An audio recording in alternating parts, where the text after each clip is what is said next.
House of the Dragon Season 2, Episode 2 still does not have a released official title for the episode, so in this case, we'll still just call it Episode 2, even though Episode 1 had A Son for a Son for the name. Now, Episode 2 is a direct continuation of the end event of Episode 1, A Son for a Son, where, spoilers for Episode 1 and 2 now, just so we're clear.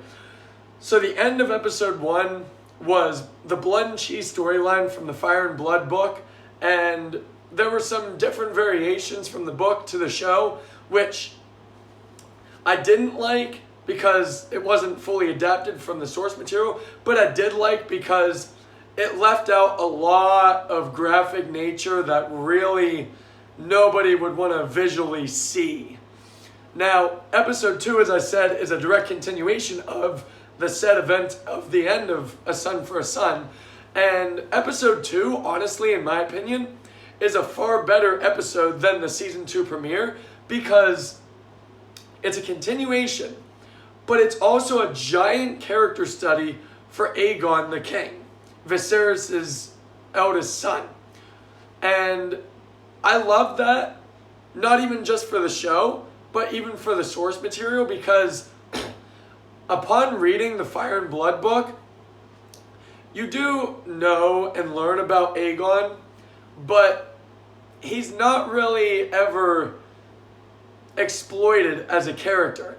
The show, however, really delves deep into the aftermath of Jaehaerys being killed and his anger and frustration, not just with the events that happened, but also realizing that nobody takes him seriously, which, to everybody else's credit, Aegon was, he was just kind of the full king so far, where he just kind of slumbered around and drank and just kind of had fun.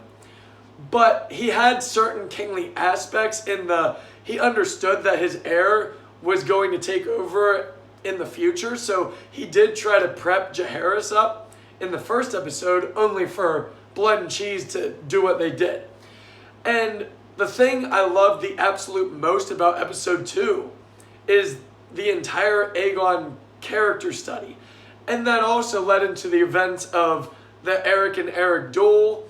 It led to Rhaenyra and Daemon finally facing off and basically just completely resenting each other. But that also finally revealed that Rhaenyra just came to the conclusion where Daemon just needs to be his own person. He doesn't exactly want to steal the throne from everybody or anybody, but he more so just wants to live life in his own anarchist, unruly way. And Rhaenyra is kind of just granting him that admission in life, finally. So Daemon takes off in this episode to fuck off and do his own roly stuff, while Rhaenyra is facing consequences for the Blood and Cheese Act that Daemon himself set up behind her back in the last episode.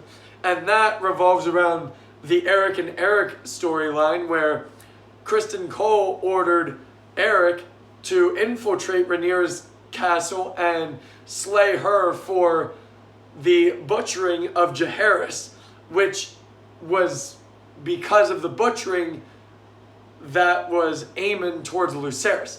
I know.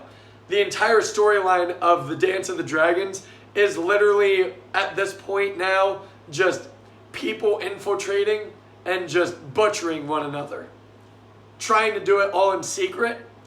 But the thing is, not a single bit of any action has been secretive by far in the show.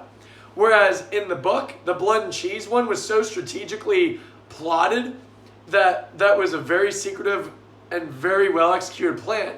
Although show and book is correct, and they're both canon, where I can never get which one was blood and which one was cheese. We'll just say that the non-rat catcher one, I believe he was blood, gets captured, and in the book, if I remember correctly, he gets tortured and admits that it was Daemon that hired them. In the show, he immediately squeals that it was Daemon because he didn't want to get tortured.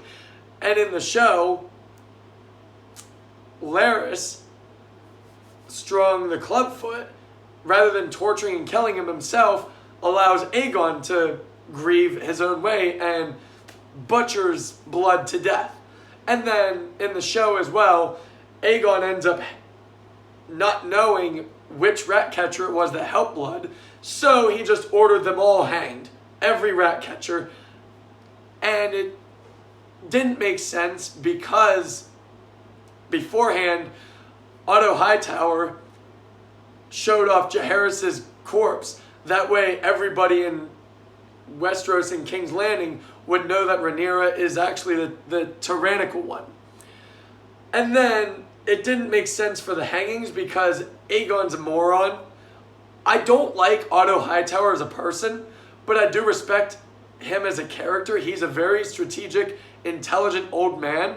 And what Otto was trying to do and what Aegon did, just none of it made sense at all with each other. And that turned into Otto having to give up his hand badge. And that brought in Criston Cole as the new Hand of the King, but also the Lord Commander, I guess, as well, and Alicent's little puppet. But honestly, for episode 2 of season 2 of House of the Dragon, this season is being a lot more consistent to being the likes of Game of Thrones. This season isn't focused on lineage per se or time lapses, more so as it is with the impending war and the prequel events that lead into all duels and all dances of dragons. And I love this season so far, and I particularly loved the second episode of the season because this season is so paced so fucking well. I love this season so far. It reminds me so much of Game of Thrones. In this season, there's a lot more plotting politically than there was in the first season. Not that there wasn't any, there was. But in the first season, they cared more about just kind of the time gaps and trying to cram so much story that the first season was just kind of a plotted mess of decades gone by. Whereas the second season, it actually feels fully focused and it's trying to tell a completely cohesive story in the now. And for the second episode, they focused mainly on Aegon's character study, and that character study coinciding with events that transpire with Criston Cole, Otto Hightower, and the Cargyle twins. And honestly, this episode was fucking beautiful. Overall, I'll have to say episode 2, House of the Dragon season 2, very strong 9 out of 10. Thank you.